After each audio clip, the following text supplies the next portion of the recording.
เฮโลสบายดีสบายดี Ok. ผู้สาวอยู่ไสเนาะอยู่เฮือน What? อยู่เฮือนอยู่แข้งใดอยู่แข้งใด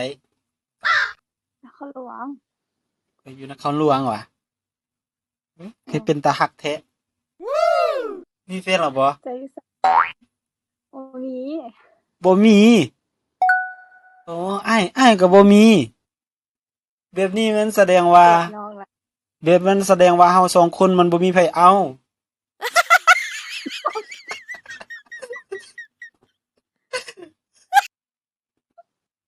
โอ้ยเฮา ว่าแม่เฮามีปัญหาเดียวกันเด้เฮานะเฮาควรจะแก้ไขปัญหานี้แด้ เป็นคนโสดที่หลายๆคนคิดว่ามีแฟนแล้ว What? โอ้หน้าตาน้องมันก็ดีโพดหั้นนะเขาก็อ้ายวะ ได้คิด อ้ายอยู่อุดมไส ว่าอยู่สำเนียงคือ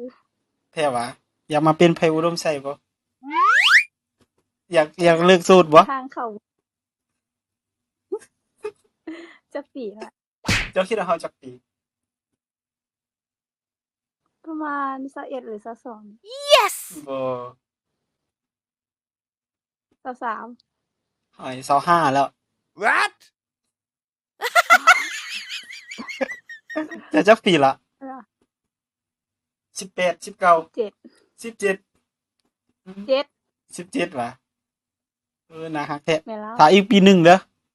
What?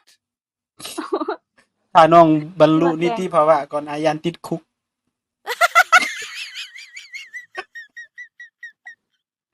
สิมาแต่งเอาอะ แม่นอ้ายจริงจังอ้ายจริงจังแท้ จริงจังซื่อๆติบ่ได้จริงใจติ จริงจังทั้งจริงใจนะ เออเชื่อใจเด้อ ชื่อหยังล่ะ ชื่อน้อย อ๋อสาวน้อย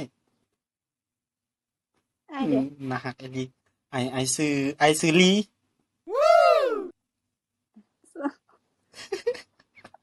เจ้าหัวหยัง เอาหัวก็บ่ได้ตัวนี้ เอาอ้ายเป็นตาหัวปานนั้นวะหน้าอ้ายมันตลกบ่ หยังอยู่หั่น อีหลีติบ่แม่นสิไปตัวกันว่าโสดสิมี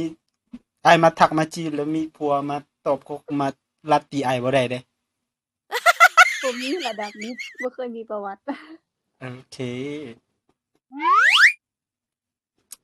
อยู่นครหลวงอยู่แถวใดล่ะนครหลวงน่ะอ้ายบ่เคยไปจักเทื่อนี่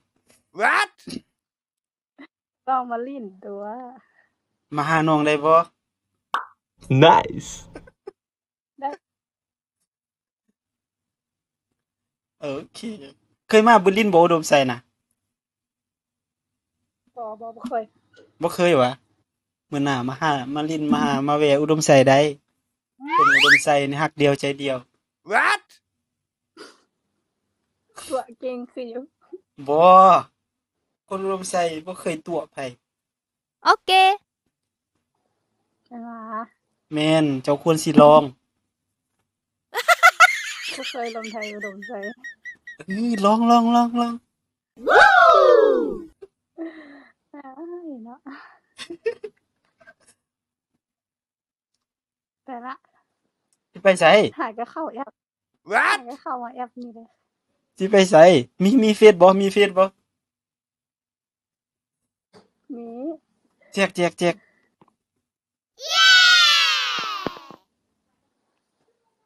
บ่มีรูปโปรไฟล์เลย โอเคเดี๋ยวแอดไป ซองบ่ ไปส่องให้ส่องซื่อๆแอดบ่ได้วะ ย่านบ่ถือคนเด้ โอเคบ่มีรูปโปรไฟล์โอเคจื้อแล้ว